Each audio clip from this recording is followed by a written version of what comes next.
Israel যে ভাষা বোঝে সেই ভাষাতেই অর্থাৎ অস্ত্রের ভাষায় জবাব দিয়েছে ইরান। মঙ্গলবার রাতে প্রায় ১৮০টি ব্যালিস্টিক মিসাইল দিয়ে ইসরায়েলে হামলা চালায় তেহরান।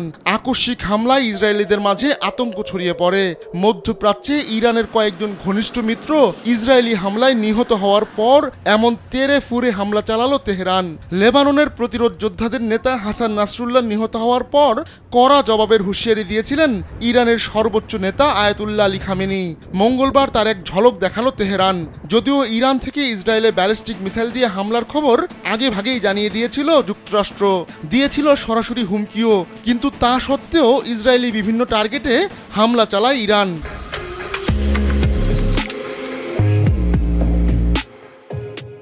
তবে এখানেই থেমে থাকছে না ইরান।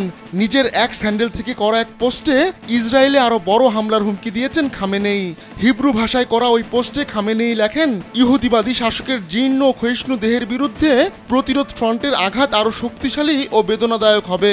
এর আগে ইরানের জনগণের উদ্দেশ্যে এক ভিডিও বার্তা দেন ইসরায়েলের প্রধানমন্ত্রী বেনিয়ামিন নেতানিয়াহু।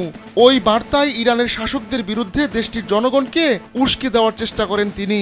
এর কয়েক ঘন্টা পরই ইসরায়েলে হামলা চালালো ইরান। অবশ্য ইরানি হামলার জবাবে তাৎক্ষণিক প্রতিক্রিয়ায় নেতানিয়াহু জানিয়েছেন, যারাই তাদের আঘাত করবে তাদের পাল্টা আঘাত করা হবে।